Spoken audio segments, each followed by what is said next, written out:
O mundo cristão lê Apocalipse 12, mas não vê. Lê sobre a mulher, o dragão e a criança, mas não reconhece quem é essa mulher, nem onde ela foi escondida, e muito menos quem são os descendentes que o dragão ainda tenta destruir.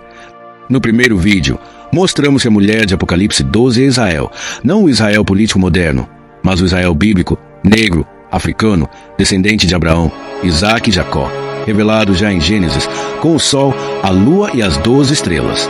No mesmo vídeo, desmascaramos o dragão, um sistema global de perseguição que começa com Roma e se manifesta nas religiões, governos e ideologias que tentam matar o Messias, apagar a identidade dos hebreus e distorcer toda a história.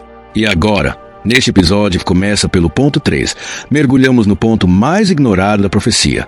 E a mulher fugiu para o deserto, onde já tinha lugar preparado por Deus, para que ali fosse alimentada por 1260 dias. Apocalipse 12:6. Que deserto é esse? Onde se escondeu Israel durante 1260 anos? O texto é claro, mas os pregadores se calam. A Bíblia mostra, mas a teologia oculta. A mulher fugiu para a África, não Roma, não Europa, não Ásia, África, o esconderijo profético do povo de Deus.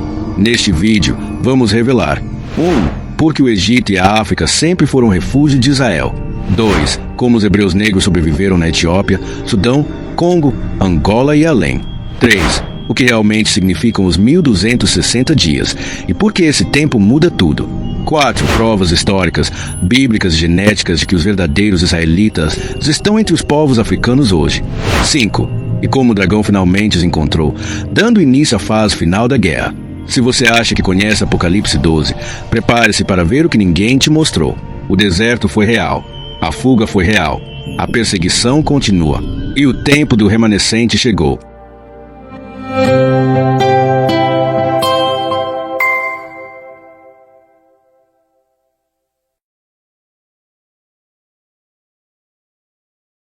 Ponto 3. Revelando o deserto. A fuga dos hebreus negros que ninguém quer reconhecer. Apocalipse 12, versículos 5 a 6. E deu à luz um filho homem que há de reger todas as nações com vara de ferro. E seu filho foi arrebatado para Deus e para o seu trono. E a mulher fugiu para o deserto, onde já tinha lugar preparado por Deus, para que ali fosse alimentada durante 1260 dias. Apocalipse mostra que a mulher foge para o deserto, um local preparado para ela com a finalidade de se esconder do dragão. Antes, precisamos determinar qual é o local de fuga e de refúgio natural de Israel. O Egito. O Egito sempre foi lugar de refúgio dos hebreus. Abraão desceu ao Egito. Gênesis 12, verso 10 diz: Houve fome naquela terra. Desceu, pois, Abraão ao Egito, para ali peregrinar, porquanto a fome era grande na terra.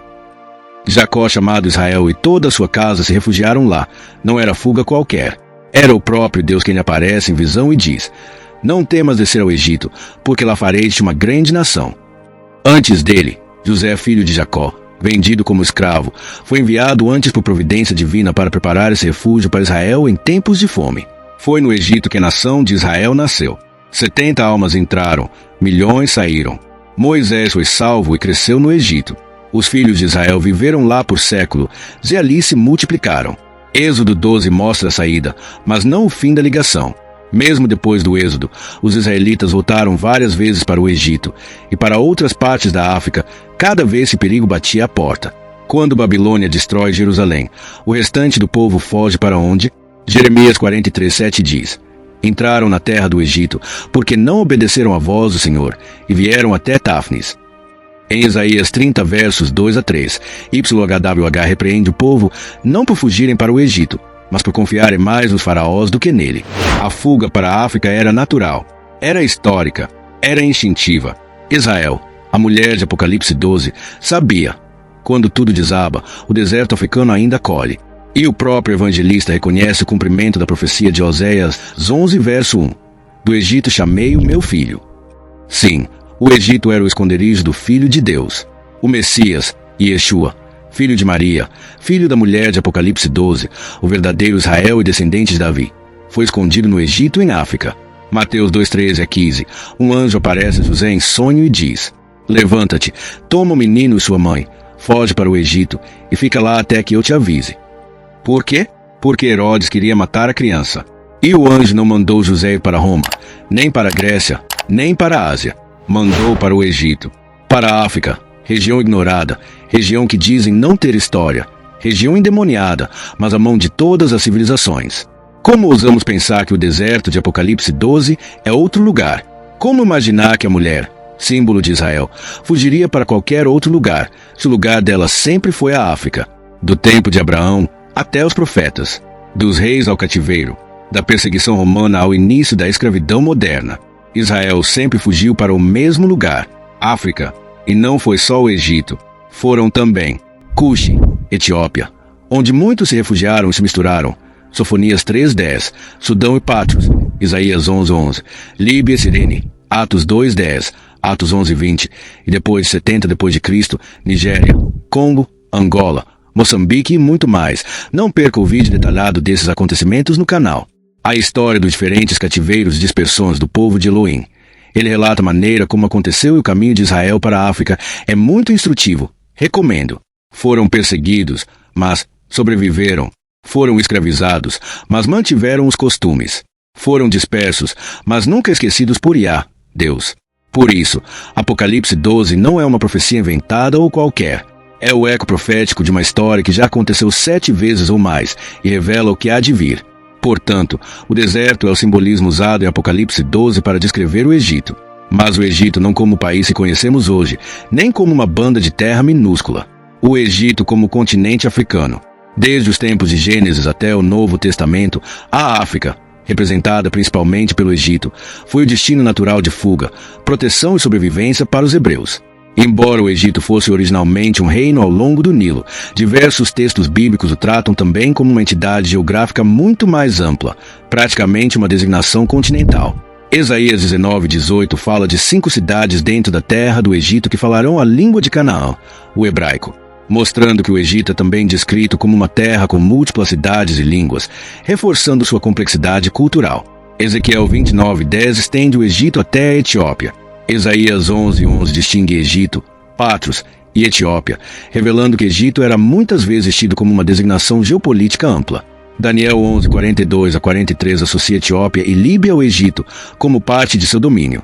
Jeremias 44:1 mostra o Egito englobando Migdol, Táfnis, Nof e Patros, este último associado ao atual Sudão. Esses textos demonstram que, para os autores bíblicos, o Egito era mais do que um reino. Era uma designação macrocontinental para grande parte da África do Norte, Nordeste e até subsaariana. Esse entendimento geográfico e espiritual torna ainda mais clara a identidade do deserto de Apocalipse 12. Se o deserto é refúgio, então o deserto é África.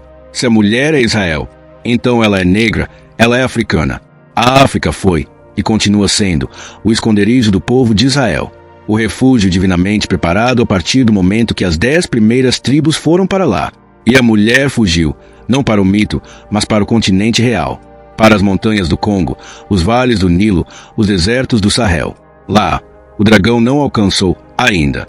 Mas a história ainda não terminou. Se você chegou até aqui, é sinal de que essa mensagem está fazendo sentido para você. Então, antes de seguirmos para o ponto 4, faça uma coisa. Deixa o teu like. Inscreve-te no canal, ativa as notificações. Isso ajuda muito esse conteúdo a alcançar mais pessoas que também precisam despertar. Vamos juntos espalhar a verdade que foi escondida por séculos. O que você ouviu até agora não se encontra em qualquer lugar. Ponto 4a. Os 1260 dias. Análise profunda. Apocalipse 12:6. E a mulher fugiu para o deserto, onde já tinha lugar preparado por Deus, para que ali fosse alimentada durante 1260 dias. 1260 dias proféticos equivalem 1260 anos de ocultamento e refúgio. Ezequiel 4:6 nos dá a chave. Cada dia te dei por um ano. Essa é a base para o entendimento profético de que os 1260 dias mencionados em Apocalipse 12:6 representam 1260 anos, um tempo de proteção divina, mas também de ocultamento, silêncio e sofrimento. Agora, observe com atenção. 70 depois de Cristo, Jerusalém é destruída pelo general romano Tito. Milhares de israelitas negros fogem, conforme Lucas 21:20 havia profetizado. Quando vir de Jerusalém cercada de exércitos, sabei que é chegada a sua desolação. A mulher Israel foge para o deserto, e esse deserto é a África, como já vimos com detalhes.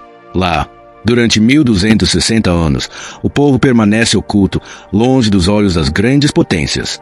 Se a mulher fugiu para a África após a destruição de Jerusalém em 70 d.C., então 70 d.C. mais 1260 anos igual a 1330 d.C.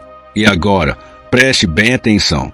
Foi exatamente a partir do século XIV que os hebreus negros começaram a ser sistematicamente localizados e perseguidos, tanto por muçulmanos quanto por cristãos. Na perseguição islâmica, antes mesmo do tráfico atlântico, o mundo muçulmano já havia escravizado milhões de africanos, especialmente os da região do Sahel, Sudão, Etiópia e Congo. O tráfico transariano, menos conhecido que o Atlântico, levou milhares de negros israelitas para os impérios islâmicos do norte da África, Arábia e até Pérsia. Muitos foram castrados, convertidos à força, impedidos de formar famílias e usados como soldados, exemplo, o soldado Zão. Na pressão europeia, 1492, os reis católicos da Espanha assinam o decreto de expulsão dos judeus. Esses judeus eram em grande parte hebreus negros sefarditas, conforme registram historiadores como Arthur Koestler e Edward de Bristol. Muitos fugiram para a África Ocidental, Senegal, Mali, Gâmbia, Guiné, Serra Leoa. Lá, se misturaram aos povos bantu e construíram comunidades que mantinham práticas hebraicas. Na chegada da escravidão atlântica, poucas décadas depois da expulsão da Espanha e Portugal, começa a escravidão atlântica. Os portos de embarque estavam em regiões onde os hebreus fugitivos haviam se estabelecido: Congo, Angola, Nigéria, Benin, Togo, Guiné. Os europeus não capturaram pagãos, desconhecidos capturaram povos que conheciam as escrituras, que falavam de Sião, que praticavam rituais do Antigo Testamento. Deuteronômio 28:68 se cumpria com exatidão profética. YHWH te fará voltar ao Egito em navios, pelo caminho de que te falei. Nunca mais o verás. E lá sereis vendidos como escravos e escravas, com israelitas negros acorrentados. A profecia se cumpre com dolorosa precisão. Mas desta vez, o Egito era figurado nas colônias do Novo Mundo. E os navios não eram de fuga, eram navios de retorno à servidão. Milhões de hebreus negros foram dispersos para o Brasil, Cuba, Haiti, Estados Unidos, Colômbia, Venezuela, separados por oceanos, mas ligados pela mesma maldição profética. A mulher foi arrancada de seu deserto, e o dragão a alcançou. Mas mesmo assim, o fio não se quebrou. A cultura, a alma, o espírito sobreviveu. Ponto 4b. Os 1260 dias. Como sobreviveram? Durante cerca de 1260 anos, essas comunidades viveram escondidas em terras africanas, nas planícies do Congo, nas montanhas da Etiópia, nos vales do Zambeze, à sombra dos baobás e dos rituais ancestrais. Os hebreus viviam, não desaparecidos, mas ocultos, guardando seus costumes, circuncidando seus filhos no 8º dia, fazendo libações, guardando códigos alimentares. Misturaram-se as línguas locais, surgindo nomes novos para velhas identidades: Lemba, Bantu, Kikuyu, Ashanti, Yoruba. Joseph J. Williams, no livro A Brevis of West Africa, ficou impressionado ao ver práticas hebraicas entre os Ashanti e Yoruba, sem que estes tivessem contato com o judaísmo moderno. Tudor Parfit, em The Lemba, a Lost Tribe of Israel, viajou até o sul da África e encontrou os Lemba, povo que afirma oralmente descender dos levitas bíblicos. O teste de DNA confirmou. O haplótipo correio modal, marcador genético dos sacerdotes judeus, estava entre eles. Sheikh Anta Diop, em The African Origin of Civilization or Barbaries, desmascarou o mito da África sem história. Mostrou que o Egito era negro, que o Nilo era a espinha dorsal de civilizações poderosas, e que muito daquilo que chamamos de Oriente Médio é, na verdade, apenas a extensão oriental da África. O Abade Lievin Bonaventure Pruitt, no seu livro História de Loango, Kakongo e outro Royaume de Afrique, 1776, expressa espanto ao observar que as 3 línguas faladas em Israel na época do Messias, o hebraico, o grego e o latim, estavam de alguma forma codificadas no DNA linguístico do povo bantu, especialmente na língua Kikongo. Como é possível? Pergunta ele. Como esses povos africanos, sem contato com o judaísmo europeu ou a Roma antiga, guardavam elementos linguísticos tão profundos e autênticos? Isso não é apenas coincidência, é memória ancestral. É herança preservada por aqueles que fugiram para o deserto preparado por Yah, Deus, a África. Fizemos um vídeo exclusivo sobre essa revelação linguística do Abade Pruitt. Assista no canal e descubra por que o Kikongo pode ser uma das chaves para entender a língua dos antigos hebreus. Durante cerca de 1260 anos, essas comunidades viveram escondidas em terras africanas, longe dos olhares das nações usadas pelo dragão, longe dos concílios imperiais, longe das cruzadas religiosas, longe das academias que reescreviam a história. Ali, nos confins do Sahel, nas florestas da bacia do Congo, nas margens do Nilo, nos vales do Zambeze, nos planaltos da Etiópia, à sombra dos baobás dos rituais ancestrais, os hebreus viviam. Os verdadeiros descendentes de Israel sobreviviam, não desaparecidos, mas ocultos, ignorados pelos mapas, mas guardados por Deus. Mantiveram suas práticas, misturaram-se linguisticamente, influenciaram culturas locais e passaram a ser conhecidos como Bantu, Lemba, Kikuyu, Ashanti, Yoruba e outros novos nomes para velhas identidades, tudo isso com o intuito de se esconder para sempre. Mas o DNA não mente, a cultura não esquece, a alma lembra. Eles não tinham muralhas como em Jerusalém, mas tinham montanhas. Não tinham templos de ouro, mas tinham tambores que anunciavam a pureza dos tempos antigos. Não usavam os trajes dos rabinos, mas sabiam que o 8º dia era sagrado. Circuncidavam seus filhos, guardavam a pureza dos códigos alimentar e seus costumes, fazendo libações e outros rituais sagrados. Respeitavam os templos santos, reverenciavam o Deus único, mesmo com nomes que a Europa não sabia traduzir. Durante 1260 anos, foram protegidos no deserto africano, um deserto não de areia apenas, mas de silêncio, esquecimento, ocultação. Um esconderijo profético, até que chegasse o tempo em que os navios viriam, o tempo em que o dragão estenderia sua garra até as águas do Atlântico. E aí, o ciclo do Apocalipse continuaria. Hoje, como diz Apocalipse 12:17, o dragão está irado com a mulher e vai fazer guerra ao resto de sua descendência, os que guardam os mandamentos e têm o testemunho do Messias. No próximo vídeo, vamos arrancar o véu por completo. O dragão é essa figura que aterroriza os céus. Será exposto com todos os seus traços, e verás como ele se esconde, nas nações, nos sistemas, nas imagens de ouro e ferro da estátua de Daniel. Mas antes de encerrarmos esta parte, eu te pergunto, depois de tudo que revelamos até aqui, o que você acha que o dragão representa de verdade? Será apenas um símbolo, ou o arquiteto invisível das tragédias do mundo moderno? Poderia ele controlar as guerras, as mídias, as religiões que dizem pregar a paz, mas servem a mentira? Comenta aí. Tua resposta pode acordar alguém que ainda dorme.